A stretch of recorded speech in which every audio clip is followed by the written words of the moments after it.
Hello friends, welcome back to our YouTube channel. अभी हम लोग यहाँ पे एचडीएफसी बैंक लिमिटेड की एनालिसिस करेंगे और हम लोग देखेंगे आने वाले नेक्स्ट पूरे वीक में प्लस मंडे मीन्स 10 जून को जब मार्केट ओपन होगा तो किस तरीके से अपना प्राइस एक्शन पैटर्न दिखाएगा और इसके इंपॉर्टेंट लेवल्स कैसे रहने वाले हैं। ठीक है, तो अभी आप देख रहे होंगे, ठीक है, जिस तरीके से मार्केट ने न्यूज़ प्ले किया था जो भी अभी इलेक्शन का हुआ उसमें, तो बहुत ज़्यादा वॉलेटाइल था। मतलब बहुत ज़्यादा ऊपर गया फिर नीचे गया और अभी आके कहीं अच्छे पॉइंट्स पे ट्रेड कर रहा है। तो ये जो शेयर है, अगर आप देख रहे होंगे, इसने बहुत ही ज़्यादा स्ट्रांगनेस दिखाई है, मतलब इन लेवल से। ठीक है, जिस लेवल पे ये गया था उस लेवल पे बहुत ही अच्छे बायर्स थे और धनाधन धड़ाधड़ यहाँ पे बाइंग हुई है। और ये जो यहाँ पे एक पैटर्न था जिसको इसने लगातार ब्रेक कर दिया है और ब्रेक करने के बाद अभी ऊपर क्लोजिंग दिया है, तो ये काफ़ी स्ट्रांग क्लोजिंग मानी जा रही है। और अगर weekly time monthly time frame पे भी देखेंगे तो अगर जिस तरीके से, देखिए ये कैंडल है, ये कैंडल बन रहा है, यहाँ से अगर बाइंग स्टार्ट हुई थी, ऊपर गया, उसके बाद ये सेलर्स आके इसको नीचे की ओर ले गए हैं। लेकिन सेलर्स ने यहाँ पे बायर्स के साथ डिफीट किया और सेलर बायर्स यहाँ पे जीत के ऊपर की ओर इसको लेके जा रहे हैं। तो मतलब जो सेलर्स हैं उन्होंने ऑलरेडी ट्राई कर लिया है। तो अगर ऐसे सिचुएशन में बायर्स अपना हाई ब्रेक करते हैं तो यहाँ पे इसके चांसेस ज़्यादा हैं ऊपर जाने के।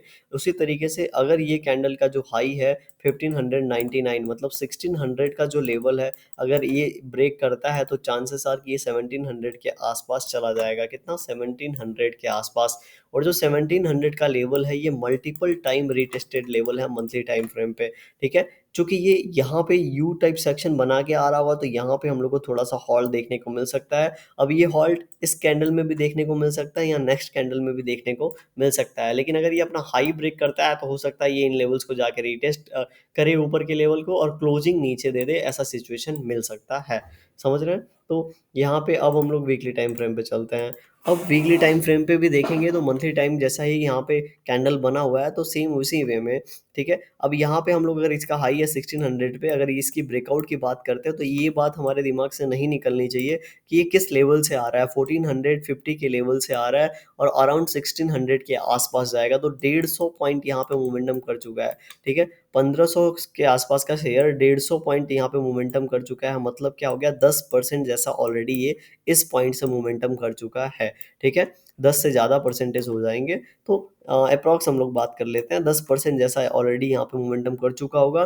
तो एक वीक में इतना मोमेंटम के बाद नेक्स्ट वीक में क्या इस तरीके से रॉकेट बन के ऊपर जाएगा? नहीं, मुझे ऐसा नहीं लगता कि ये बहुत तेज़ी से, इतनी तेज़ी से ये बहुत तेज़ी से ऊपर निकल जाएगा। कोई भी शेयर ऊपर जाता है, अगर बड़ा कैंडल भी बनाता है तो उसके छोटे कैंडल बनने की यहाँ पे प्रोबेबिलिटी होती है। ठीक है, आप यहाँ पे हिस्ट्री देखेंगे, बड़ा कैंडल इतना जरूर बना होगा लेकिन अगले कैंडल में क्या हुआ? यहाँ पे बड़ा छोटा कैंडल था, उसके अगले कैंडल में क्या हुआ? ठीक है, तो जब भी आप एक बड़ा कैंडल देखें तो यहाँ पे समझ जाएगी जो नेक्स्ट कैंडल है वो थोड़ा छोटा ही बनने वाला है। यहाँ पे थोड़ा सा ज़्यादा एक्सपेक्टेशन है उसके बनने की। तो उसके लिए अब हम लोग डेली टाइम फ्रेम पे चलेंगे। डेली टाइम फ्रेम पे हम लोग अगर देख रहे हैं तो यहाँ पे एक दिन हॉल्ट हो चुका है और आज के दिन भी एक छोटा ही कैंडल हम लोग को बनता हुआ दिखा है। तो यहाँ पे एक प्रोबेबिलिटी है थोड़ा सा यहाँ से ऊपर की ओर निकले, लेकिन हमें नहीं भूलना है कि 1600 का लेवल यहाँ पे और इन लेवल्स के आसपास आके ये यू टर्न बना के गया है और यहाँ से सेलिंग आई थी। ठीक है, तो ये हमारा यू टर्न का कब जैसा पैट पोर्शन बन रहा है। तो 1600 के आसपास जर इसको रेजिस्टेंस तो मिलने वाला है, बहुत ही ज़रूरी रेजिस्टेंस है और यहाँ पे टेक्निकली इसको रेजिस्टेंस मिलना चाहिए, जो अभी हम लोग 15 मिनट टाइम फ्रेम पे देखेंगे। ठीक है, उसके बाद ये क्या करेगा? यहाँ से अगर ऊपर की ओर देखेंगे तो एक 1600 लगभग लगभग 1510 के पास एक लेवल है, इसको जाके ये गैप फिल करेगा और गैप फिल करने के बाद यहाँ से ये फिर से आके ये जो ब्रेकआउट लेवल है इनको रीटेस्ट करके इस तरीके से निकल सकता है। मैं ऐसा इसलिए बोल रहा हूँ क्योंकि ये नीचे से आ रहा है और जब भी कोई भी शेयर नीचे से जाता है तो ब्रेकआउट अगर दे भी देता है, ऐसे सिचुएशन में आता है वो इन लेवल्स को रीटेस्ट करके फिर से वापस की ओर निकलता है। टेक्निकली ये देखा गया है। ठीक है, अब हम लोग क्या करते हैं, 15 मिनट टाइम फ्रेम पे चलते हैं और यहाँ पे हम लोग मंडे टाइम फ्रेम के लिए बात भी कर लेंगे। तो 15 मिनट टाइम फ्रेम पे थोड़ा सा चार्ट में इधर कर देता हूँ। अगर हम लोग को बहुत पीछे के लेवल्स नहीं दिख पा रहे हैं, कोई बात नहीं, हम लोग यहाँ के लेवल से ही डिस्कशन कर लेते हैं। अभी आप देखेंगे तो यहाँ पे इसने हाई लगाया 1800 1585 का।